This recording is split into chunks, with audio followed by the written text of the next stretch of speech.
Bang, boleh sedikit Bang terkait masih perihal Ayu dan Bunda Ashanti. Bahwasanya semalam Ayu mengatakan dia sudah ditetapkan menjadi tersangka di Polres Tangsel. Surat tertanda 13 Oktober ya kalau nggak salah. Nah, 10 Oktober kalau ya 10 Oktober surat yang diterima 13. Ini gimana nih Bang? Dan sepertinya kan masih terlihat kayaknya baik-baik saja nih Ayu mengatakan kalau bahwasanya dia sudah jadi tersangka, bahkan tetap maju gitu untuk melawan Bunda. Jadi kalau kami lihat dari awal, kami akan mengulang-ulang ini terus nih. Kami awalnya tidak mau sebenarnya Bunda, Bu Ashanti atau pihak manajemen tampil untuk menjelaskan ini, karena kami sangat yakin dari bukti-buktinya, dokumen-dokumennya, tindak pidananya itu sangat konsisten kami sampaikan. Tapi karena beritanya ini udah kemana-mana, ini yang kami rasa perlu kami luruskan. Nah, pas banget, mungkin 2 hari lalu kami juga dapat info yang sama seperti Bu Ayu terima. Kami dari klien bahwa dapat tembusan kalau Bu Ayu sudah tersangka di Polres Tangerang Selatan. Dan ini kami sangat yakin polisi sudah cukup dalam 4 bulan terakhir memeriksa perkara ini, buktinya sudah sangat terang.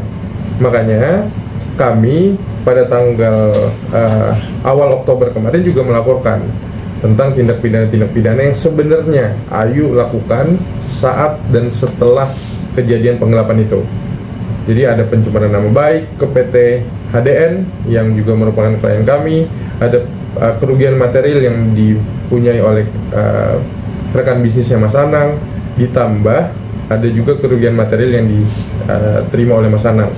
Jadi kami melaporkan 3 laporan lain setelah dari Tangsel itu, dan semuanya sedang diproses di Polda Metro.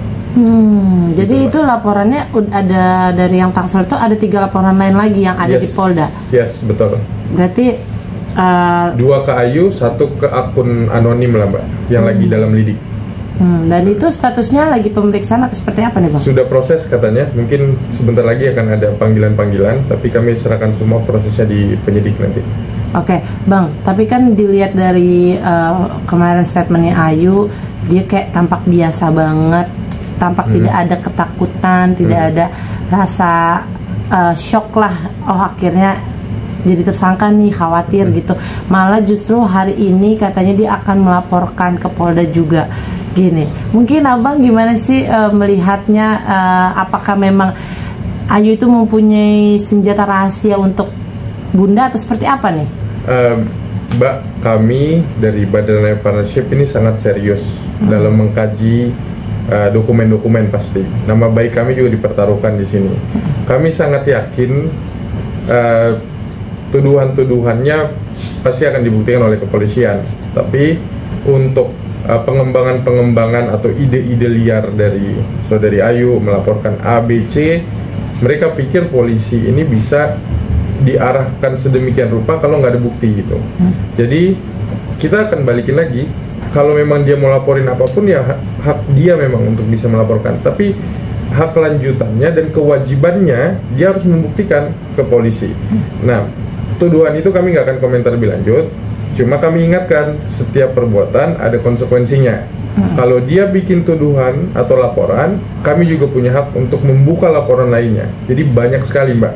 Tapi kami sampai saat ini dari klien benar-benar mau bertindak bijak, tidak mau melakukan hal-hal yang tidak perlu.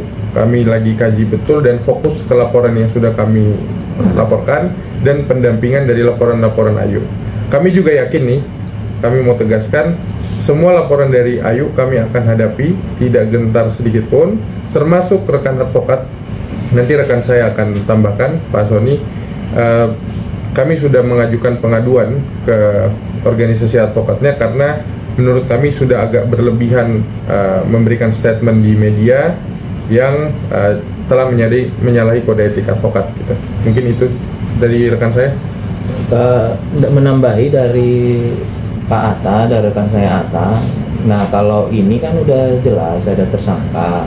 Terus juga dia bilang ini kan awalnya hubungan antara Bu Ashanti klien kami dan dia sebagai pekerja. Nah, di situ kan udah jelas tersangka, dia menggelapkan dana karyawan, dana perusahaan. Terus sekarang ada timbul lagi, dia bilang membuka aib apa ya. Ini logikanya dua hal yang sangat berbeda. Artinya ketika dia udah tersangka berarti udah ada dua bukti yang menyatakan dia melakukan tindak pidana, dan apapun yang mau dibuktikan dia atas dosa lain, apa hal lain, peristiwa lain yang mana itu perlu dibuktikan dengan bukti-bukti hukum, itu tidak menghilangkan perbuatan pidana yang sudah dia lakukan kepada klien kami. Jadi apapun yang dia lakukan itu tidak akan menghapus perbuatan pidana yang sudah dia lakukan kepada klien kami. Jadi menurut kami itu sah-sah aja seperti tadi disampaikan Pak Atta, ya dia mau melaporkan, tapi perlu diingat itu loh. Jadi perlu diingat adalah sekarang dia tersangka, dua alat bukti sudah terpenuhi untuk laporan yang di Tangerang, yang di Tangsel gitu. Jadi buat kami ya silakan aja, ini memang haknya, tapi ya dan tidak akan menghilangkan perbuatan pidana yang dia lakukan untuk lainnya. Oke, Bang, tapi Ayu sendiri sempat mengatakan waktu saat dia datang Polres Jaksel, ya kan, mengatakan kalau bahwasanya Bunda mempunyai bukti semua, ya kan, bukti-bukti dan lengkap. Dan dia juga mengatakan, saya juga ya nanti adalah waktunya saya akan bicara. Dan di situ dia juga sempat mengatakan kalau dia mengetahui lah semua perusahaan, bahkan even gaji karyawan aja Bunda suka telat, suka banyak potongan. Ini mungkin dari pihak Ayu yang mengatakan. Mungkin Abang seperti apa sih? Apakah pernah Bunda juga bercerita melalui lawyernya atau bagaimana nih? Pada prinsipnya ini kan begini Mbak, kami juga tidak mau komentar yang terlalu berlebihan karena sepertinya Bu Ayu ini sudah kehabisan peluru. Hal-hal yang imajinatif, mungkin hal-hal yang sebenarnya dia udah ngakuin dia penggelapan, tapi dia cari hal lain buat kita lupa bahwa dia melakukan penggelapan dan mengakui di penggelapan. Ada 3 media setidaknya kami sudah catat dia mengakui bahwa dia hilaf. Jadi seperti Pak Sony sampaikan, mending fokus di proses yang dia sudah ditetapkan sebagai tersangka daripada nanti dia kejeblos di penjara, dipikir kami macam-macam, padahal kan dia benar-benar sudah mengakui sendiri. Nah, di teori hukum paling tinggi, paling kuat itu adalah pengakuan dari dia sendiri juga. Jadi dia udah ngaku dia penggelapan, tapi dia masih menuduh hal-hal lain. Kenapa nggak fokus dulu gitu? Pidananya nggak lepas seperti kata rekan saya. Jadi sayang aja gitu, dia membuka hal yang lain yang dasarnya menurut kami sangat tidak ada. Perhatikan, dan tolong juga dicatat, tim kami ada 17 orang. Kami sudah pelajari dokumennya detail. Jadi tolong betul hati-hati dalam memberikan laporan, karena kepolisian itu banyak kerjaannya. Jadi jangan sampai direpotkan oleh laporan-laporan yang menurut kami tidak berdasar gitu. Oke, tapi kan yang dia inginkan, dia juga melaporkan perampasan aset. Bahwasanya selain mungkin Bunda melaporkan dia penggelapan di Tangsel, dan dia juga melaporkan perampasan aset seperti handphone, laptop, bahkan surat rumah gitu kan diambil. Mungkin gimana nih Bang, kan seperti apa sih bahwasanya memang kan saat ditanyain handphone, laptopnya memang diambil, iya memang diambil, disita sampai sekarang ibaratnya gitu. Gimana nih Bang? Mbak, ini yang menurut kami harus kami luruskan lagi. Satu, tidak pernah ada perampasan di mana-mana Mbak. Teman-teman kami yang berpraktisi hukum bisa dicek. Kalau perampasan itu nggak ada namanya serah terima. Perampasan itu nggak mungkin di rumahnya. Rumahnya itu Mbak, yang ngajak kami ke sana juga keluarganya. Ngapain Mbak? Prosesnya tabayunnya itu dari siang Mbak. Udah dipancing sama Mas Haris, ngaku nggak bisa kita bantu kok. Ngomong baik-baik ke Bunda, Bu Ashanti maksudnya dalam hal ini. Malam ke kantor, udah ngobrol baik-baik, duduk, ditanyain, suaminya diundang hadir biar ada saksi. Terus akhirnya suaminya menangis. Jadi menurut kami prosesnya sudah cukup fair. Nah, kalau dibilang perampasan, Mbak, dia sempat 2 hari setelahnya, waktu habis menyerahkannya, bukan merampas, menyerahkan buktinya ke kami, dia melalui suaminya bilang rumahnya akan laku. Jadi dia mau ngambil sertifikatnya, dikasih Mbak. Jadi kita nggak ada perampasan sama sekali. Dan Mbak, lokasi semua barang-barang dia tuh ada di kantor. Kalau dia mau ngambil dari dulu silakan aja, kita pasti kasih kok Mbak. Yang dia gelapin itu yang sudah terbukti tuh 500 juta. Semuanya nilai yang diasumsikan di penyidikan kemarin sampai 2M, bahkan mungkin lebih. Hanya dengan HP dan laptop Mbak, apakah nutup sebenarnya kalau mau kami rampas? Logikanya sederhana aja. Jadi balik lagi, tidak pernah ada perampasan. Dia yang menjaminkan, dia yang memberikan sebagai itikat baik. Dan itu kami mengapresiasi betul suaminya, mertuanya waktu itu yang sangat baik, menghormati proses ini, mengakui kesalahannya, memberikan barang itu. Sertifikat rumah juga atas nama mertuanya. Jadi tolong betul, kami rasa ini kesesatan informasi yang memang mungkin disampaikan oleh lawyernya. Kami sudah baik-baik tidak melaporkan lawyer karena ada kode etik, ada undang-undang advokat yang melindungi profesinya. Tapi secara organisasi kami sudah laporkan untuk informasi yang sesat. Tapi Bu Ayu, kalau Bu Ayu terus ngomong yang lain-lain yang ternyata buktinya tidak ada, Bu Asanti, perusahaan itu punya hak loh, gitu. Itu yang perlu kami tekankan mungkin. Oke, Bang, berarti kan ini kayaknya sepertinya jauh dari kata berdamai ya. Saling melaporkan, ada laporan baru, bahkan Bunda juga melaporkan 3 laporan lagi kan. Hari ini pun Ayu akan melaporkan kembali. Ini mungkin emang nggak ada, maksudnya sudah tidak ada berdamai atau seperti apa sih dari Bunda sendiri? Nanti rekan saya tambahkan, cuma intinya kalau kami pelajari prosesnya dari awal Bu Ashanti maupun manajemen itu sudah membuka ruang. Kalau dibilang nggak mau damai, dari awal mereka sudah baik mau damai. Tapi laporan polisinya pun yang dilaporkan awal itu Mbak, itu diam-diam dan nggak di-blow up ke publik. Karena masih berharap ada restoratif justice sebenarnya. Tapi tiba-tiba dia sendiri yang blow up, bilang ada pemerasan. Di sini awal pun kami rasa tidak perlu di blow up. Tiba-tiba ngomong sana sini. Nah, akhirnya kami rasa ini sudah banyak yang dirugikan. Kami awalnya mewakili PT HDN namanya. Ini rekan-rekannya Mas Anang yang merasa dirugikan karena ada satu pembatalan kontrak gara-gara kejadian dan isu ini. Makanya kami laporkan. Ternyata setelah kami laporkan Bu Ayu, tiba-tiba ada panggilan dari manajemen bahwa Bu Ashanti dan Mas Anang mau diskusi dengan kami. Ternyata eskalasinya makin membesar, makanya ada tindakan-tindakan hukum ini. Kami rasa makin banyak yang akan dirugikan kalau ini tidak disudahi. Laporan-laporan yang tidak penting itu. Mungkin rekan saya mau tambahkan? Tambahan dikit sebenarnya, ini kalau dari segi hukumnya ini kan tadi pertanyaannya apakah damai atau seperti apa. Dari awal sebenarnya kalau kita lihat kasus ini, Mbak Ayu ini adalah orang yang dikasih makan oleh Mbak Ashanti. Dan ini udah berapa tahun, dan tidak cuma setahun, sampai diberikan kepercayaan, bahkan keuangan, orang yang dipercayakan bahkan, dan dikasih makan juga ya. Ini kita kan ada di timur ini sebenarnya, bahkan udah Bu Ashanti kasih makan, dikasih kepercayaan.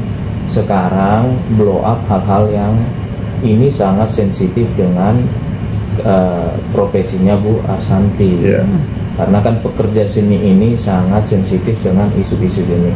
Artinya apa yang dilakukan oleh Mbak Ayu ini langsung menghantam kehidupannya Bu Ashanti, karena beliau adalah pekerja seni. Isu-isu yang tidak benar, itu isu-isu yang gosip dan segala macam yang buruk, itu sangat-sangat sensitif dengan pekerjaannya Bu Ashanti. Ya, saya ajak teman-teman berpikir gimana orang yang udah diberi makan, dikasih kepercayaan, terus sekarang menghantam orang yang memberi dia makan, langsung ke sumber utama penghasilannya sebagai pekerja seni gitu. Jadi teman-teman aja yang dapat menyimpulkan itu. Buat saya nggak mengerti lagi logika itu seperti apa gitu. Itu kita nih masih hidup di timur gitu, kita kan ada timur ya. Itu sih yang saya tuh nggak ngerti logika mana yang dapat gitu. Saya dari logika mana nih kira-kira saya bisa memahami tindakan dia itu gitu loh. Ya. Berarti sedikit terganggu mentalnya Bunda Ashanti sendiri. Enggak sih, maksudnya justru Bu Ashanti tetap jualan kue dan lain-lain. Cuma rekan-rekan bisnisnya justru saling support dan mensupport Bu Ashanti untuk ini mulai tereskalasi ke samping. Makanya kami justru Bu Ashanti tetap beraktivitas seperti biasa. Namun banyak pihak-pihak yang peduli, makanya diskusinya sama kita. Tapi pada saat ini balik lagi kami tekankan, kami akan fokus di laporan yang sudah masuk dan pendampingan ke pihak-pihak yang dilaporkan oleh Bu Ayu. Kami sekali lagi ada 17 orang tim kami akan terus dampingin Bu Ashanti dan PT maupun rekan-rekan yang terlapor maupun yang melaporkan Bu Ayu. Oke, Bang, satu lagi. Yang terkait itu, yang pas press conference kan yang di Lumire udah disampaikan Bu Ashanti, itu bijaknya beliau ya, klien kami ini. Ya dia memahami hidup ini, ya dia bilang ini bagian dari kehidupan, ada masalah, tapi dia tidak jadi gentar. Ya dia tetap, ya karena dengan adanya cobaan ini dia tetap makin dekat ke Tuhannya. Jadi ini menurut dia ini adalah cobaan yang harus dia hadapin. Ya walaupun dia udah kasih orang makan, kasih kepercayaan, terus dihantam dia, buat dia ya, kalau saya ingat lagi apa yang disampaikan Bu Ashanti, ya Allah Pak pasti menguatkan dia. Benar, Bang. Satu lagi, Bang. Ini ada kutipan yang mungkin saya lihat di beberapa portal media, kalau bahwasanya dia juga sempat dalam tekanan menandatangani pengakuan penggelapan dana itu karena diancam dan dimasukkan ke dalam satu ruangan lah, diancam gitu, untuk akhirnya suruh tanda tangan, suruh ngaku emang melakukan penggelapan gitu di atas materai. Ini mungkin gimana sih? Nah, ini yang menarik, Bu. Jadi kalau dibilang diancam juga kami nggak paham maksudnya dia ini diancam gimana. Yang jelas ada 3 surat yang dia bikin, ada banyak statement-statement di situ juga jelas dia merasa tidak dibawa tekanan, ada didampingi suami, ada juga yang didampingin mertua, dan dia bilang diancam untuk mengaku lah, dia sendiri yang mengaku di media. Dia bilang dia hilaf. Nah, yang hilaf itu yang kami laporkan, dan polisi dengan sangat jeli, dengan sangat tenang juga akhirnya menetapkan tersangka. Saya rasa gini, Bu, memang Bu Ashanti menyatakan ke kami kita fokus ke yang ada, kita tidak masih berpikir lagi untuk bikin laporan lain, karena kami rasa dengan 4 laporan ini sudah pasti akan sangat kewalahan Bu Ayu, karena semuanya buktinya sangat terpenuhi. Nah, balik lagi kami rasa tuduhan-tuduhan tentang di bawah tekanan dan lain-lain, tolong jangan menjilat udah sendirilah. Dia bilang dia udah hilaf menenggelamkan, terus dia bilang ngaku saat itu ditekan untuk ngaku itu. Nah, dia sendiri sekarang yang ngomong kemana-mana dia hilaf. Jadi faktanya yang mana yang dia ditekan gitu. Oke, mungkin Abang mau nambahin langkah bijak dari seorang, masa lawyernya dia kan juga mendukung sekali nih dengan pelaporan-pelaporan Ayu yang akan dilaporkan ke Polda lah, ke Polres lah, ke Tangsel mungkin ya, Bang. Seperti apa sih, Bang? Ya, oke, sebelum sampai ke sana dikit, saya ada sedikit sebenarnya ya menambahin dikit yang disampaikan rekan saya Pak Atta. Ini dia bilang kan dirampas, dia apa? Kita lihat sebenarnya ini sangat sederhana, sangat simpel. Simpelnya adalah dia karyawan, dia bekerja sama Bu Ashanti, dikasih kepercayaan, terus menghancurkan kepercayaan itu dengan mengambil dana dari Bu Ashanti. Kemudian ada pengakuan, ada suaminya dan segala macam. Kemudian yang harusnya Bu Ashanti bisa laporkan dia langsung ke polisi, tapi dia membuka hatinya, klien kami ini membuka hatinya untuk memaafkan. Nah, dengan kesadaran sendiri, jadi tidak ada perampasan. Udah ada kan berita acara, suaminya juga di sana, segala macam, dan memang benar dia mengambil haknya Bu Ashanti. Dan dia ya pada saat itu memberikan itu, bukan merampas, dia memberikan itu. Jadi tidak ada masa perampasan, karena dia merasa, ya sebagiannya kan manusia merasa dia ngambil hak orang lain, ya dia mengembalikan pada saat itu. Nah, sekarang dia sampaikan hal lain itu, jadi bahasa perampasan itu menurut saya sangat jauh gitu loh. Kita yang ngambil duit Menyesatkan, orang, ya? sangat menyesatkan kan. Ya. Kita ambil haknya orang, ya harusnya kita di penjara, ya kita minta maaf, kita balikin duitnya. Normalnya kan kayak gitu kan. Karena kan ya semua kan yang diambil kan ada buktinya, rekening, transfer segala macam kan ada. Itu bukan berdasarkan katanya atau gosip aja. Nah kemudian sebenarnya kemarin kami sempat melihat respon dari saudara Ayu dan bapak lawyernya.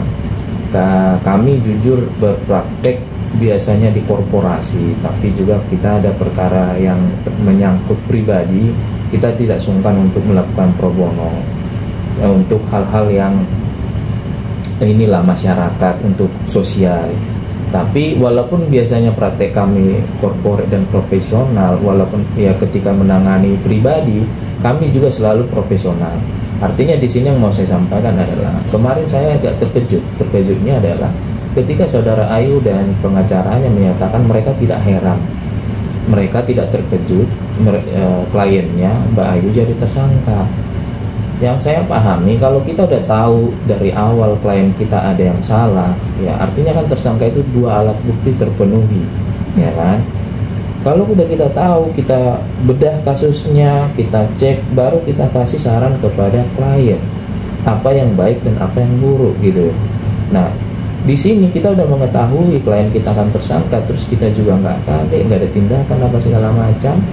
Saya melihat nih, saya nggak takut karena saya perhatiin tuh beberapa kasus ya, kita biasanya jujur nggak terlalu gimana kasus yang viral, tapi saya beberapa perhatiin tuh, Mbak juga bisa cek, ada beberapa yang hubungan kasus artis juga sampai kliennya baru ke penjara, baru kliennya minta maaf. Saya hanya takut gini, setelah tersangka ini adalah konsekuensi hukumnya adalah bisa naik ke terdakwa. Setelah terdakwa masuk ke terpidana, artinya bisa dipenjara. Ya, itu apakah itu tidak dikaji dengan benar? Apakah itu tidak dikaji oleh saudara Ayu ini? Gitu. Ya, kita jujur berpraktek, kita sampaikan ini kosminnya, ini alat buktinya, kekurangannya di mana, ini segala macam. Kita menghindarin karena di kepolisian kan dan di penegakan hukum kita tahu kalau kita klien kita salah, kita akan ajukan namanya restoratif justice. Karena itu diperbolehkan dari tingkat penyelidikan sampai juga tahap ya ini ya kejaksaan. Nah itu kan kita sampaikan kalau kita udah tahu klien kita salah, dan kayak ya buat dan kliennya, dan ketika kita kliennya juga ya harusnya saya nggak tahu nih, kadang-kadang saya pikir apa mau diantarkan ke penjara gitu, karena ujung-ujungnya ini adalah penjara, karena dari tersangka kemudian terdakwa baru ke terpidana. Ya saya bingung gitu loh. Saya sebagai lawyernya Mbak Arsanti nih, ya di sana aja sudah mengakui, apalagi yang mau saya buktikan gitu. Kayak apa yang mau dipertanyakan lagi? Logikanya ya apa yang mau saya buktikan lagi, orang udah ngaku kok. Oke, menang telak ya Bang jatuhnya. Telak, kesian. Dimenangkan langsung. Oke, terima kasih Bang. Terima kasih.